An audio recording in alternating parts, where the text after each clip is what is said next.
Namaste. This is my second time I'm doing this because the audio wasn't good the first time. Sorry about that. This is a very important point I'm going to make today about a new TV serial which is coming out on the Aryan-Dravidian divide by a very prestigious group of people in Bombay. So this is important for you to know, and it's so important. I want you all to understand carefully the details I'm going to give you, how I know this fact because it is not official, and what we should all do about it, and why it's a serious problem. It could create social, communal tensions and things like that, and we should prevent it. We should approach the authorities who are doing this kind of a TV serial and try to argue with them and discourage them in a very friendly manner, okay, in a very civil kind of a manner. So here's what I heard, okay. Somebody I know who follows me well and is a credible person was asked to audition for a role as an Aryan soldier in this TV serial, which is to be broadcast by Star Plus, a very big TV company. The story is being written by K.V. Vijendra Prasad, the same person who wrote Bahubali, I'm told. So an important scriptwriter. The producer-director is Goldie Behl of Rose Audio Visuals. Goldie Behl is a well-known person. His family is well known. He's done some important work. He's a credible person.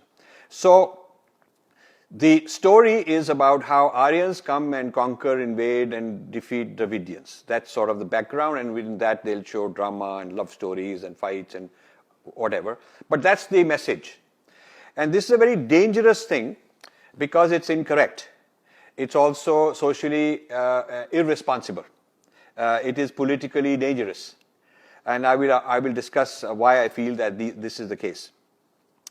Now, we don't know who is the researcher behind it. Maybe it's some mythologist like Devdutt Patnaik who gets his knowledge from Wendy Doniger and Western Indologists like Pollock and so on. Maybe it's some Western Indologist or an Indian sepoy or student of theirs. We don't know. Or maybe it's just Suni Sunai Baat, hearsay, gossip that these people have picked up. So we should ask them if these facts are true, because I asked 2 or 3 other people to independently verify whether they know about this, and they made some inquiries, and they were able to tell me that this is true. I haven't checked the facts, but some credible people, more than one, have, and they tell me that this is what is currently going on. So the shooting of the episodes has started. It's not just on the drawing board, but the shooting has started. And details on exactly when it will show and whether it will be for 3 months, 6 months, 9 months, that depends on, I guess it depends on the TRP also, but those details I could not get. So I'm just telling you what I know. The Aryan-Dravidian divide is a very dangerous thing which the Breaking India forces are marketing for different reasons that are not in our best interest. If you read my book, Breaking India, you will see a very detailed argument, lot of details, lot of information on why it is wrong. You look at genetic data, you look at linguistic data, you look at data from archaeology. There are all kinds of information that you look at in order to understand whether this is true or not, and you can reach your own conclusions. But it is not something that people can take for granted. The evidence is strongly against it. The foreign Aryan theory was started by the British. They hired Max Muller, a German. The East India Company hired him, and he came up with this theory. And then Bishop Caldwell, another British person, also perpetuated it. And between the two of them and their students and followers, they perpetuated this theory. And in India, they didn't accept it. Neither North, South, nobody accepted it. But then in the past 50 to 75 years only in the past, say, 1950 onwards, this thing started getting traction and became politicized for vote banking, for identity manipulation. So, and then recently, some Christians started adopting it because it helps them convert by separating people from each other. Subaltern theorists who are kind of leftist kind of people, they started using this. And all the Breaking India forces came together to adopt this Aryan-Dravidian divide theory. It is being kept alive not by evidence, but by politics. This is very important. And those of you who think that, it's only art and it's only fiction and so forth, I'm telling you that what starts in scholarship ends up changing your daily lives. It affects policy, it affects media, it affects the myths that people start believing in. This is true for, if you look at our own itihas, if you look at kavya. Kavya is a very important mode of transmitting messages to the popular level. So Vedic ideas are transmitted through dance and through stories. That's also ideas being transmitted through, art. So good things can be transmitted through art, bad things can be transmitted through art. Nazis used art for transmitting their ideas. Church uses art for transmitting its ideas. Marxists use them. ISIS uses all these kind of media to transmit their ideas. So the transmission using such media is a very well-known fact. So do not be naive and say, oh, it's only fiction, it's only a movie. The point is that these things are very important methods of brainwashing or influencing people. Yeah. So communal. So let's look at whether factually what we know about this. I'm going to refer you to a very recent book by one of the most eminent archaeologists in the South. His name is Nagaswamy. He's in his 80s, a very eminent scholar, exceedingly well known, highly credible. He just came up with a new book, launched I think in the last 2-3 months, called Tamil Nadu, the Land of the Vedas. Tamil Nadu, the Land of the Vedas. So unlike this belief that Vedas and Sanskrit were brought by foreign Aryans and the Tamil land had nothing to do with it, they were invaded, they were Dravidians and there was conflict and hostility. He's an archaeologist, not somebody using some texts only or hearsay, but actual physical evidence. Physical archaeological evidence is the ultimate evidence. Here are some things he's written in his book. He says, all the great Tamil kings of the Sangam age performed Vedic rituals, Vedic yagnas. They also followed prescriptions of Dharma Shastra. The ancient Tamil kings studied Vedas, Vedangas, and performed daily yagnas mentioned as Panchamaha yagnas. So this is all from the oldest Tamil literature and physical evidence. In birth rites, death rites, marriage rites, etc., the ancient Tamils followed Vedic injunctions.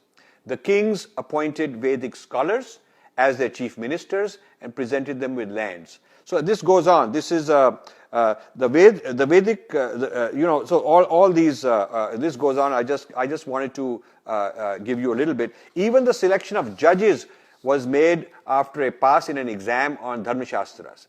So this is a very important book for you to read. Then you look at the latest DNA evidence, genetic evidence. It doesn't show a big divide between one group and another group in India. It shows that Indians, while we have diversity, as a group are very different from others in other parts of the world. You look at linguistic evidence. You look at various kinds of artifacts. Now they've also discovered an archaeological site in South India, in Tamil Nadu, which is over 2,000 years old, has many resemblances with archaeological sites in the north. So we know that there's been movement among people, ideas, texts, spiritual ideas, and so on. So to come up with a popular TV series which is hard hitting on this Aryan invaders, and this friend of mine was auditioning to be an Aryan soldier who will be going and invading and attacking and brutalizing Dravidians. This is probably, in my opinion, if it is true, we ought to contest it. So I think that just putting a little disclaimer by them that, oh, this is not meant to be the truth, it is meant to be fiction, I don't buy it. I think that's irresponsible. I mean, imagine if somebody came up with some atrocious, fabricated story about Muhammad. Okay, completely fabricated, which shows him to be all kinds of horrible things that he's doing, or something about Jesus or someone, and just put a little disclaimer saying, oh, this is just fiction. I don't think people are going to accept that. So why are Hindus supposed to sit back and accept all this kind of nonsense? And it's not just for Hindus. The Aryan Dravidian is not just a problem for Hindus. It's a problem for all Indians, because it will create a lot of conflict. It will worsen the conflicts and the divisiveness and the fragmentation that we already have. So I would request the producers and directors and Star Plus, and also the story writer, Mr. Vijendra Prasad. I would like to request Goldie Behl. All of these people to please pause, consult some scholars with alternative viewpoints, bring them together, have some panel discussions. Do not jump into this so quickly and hastily, because you might trigger something pretty bad. And if they are doing all this, which I haven't confirmed, but if they are doing all this and they don't take heed of this message and this kind of friendly advice, I think they should be then held responsible if they actually produce things which are creating such social harm, spreading poison, spreading enmity among people. I don't think you can say, in the name of tolerance or in the name of freedom and all that, this is more sedition than just expressing freedom. So this is for government to take note of. It is for people to consider public interest litigation. But I think we should be respectful of people who are doing this movie, listen to their point of view, rather than judging them too prematurely, rushing to conclusions, rushing to judgments. Let's listen to what they have to say. But this is just an opening call for a conversation, an opening call that says, let's have a dialogue with these people. I'm available any place they want to meet to discuss this sort of thing. And on the other hand, if they just say, okay, to heck with this, we're going to proceed, I think it'll be a real tragedy for all serious Indians. And therefore, I am concerned. I will leave you with this thought, and I will come back in a few days. I'm going to post this. I'm also going to post some information about Nagaswami's book. So please pass on this message to your friends, and let's use the discussion board on Facebook to continue the conversation. I'd like to engage with people of all points of view on the discussion board. Thank you very much for listening.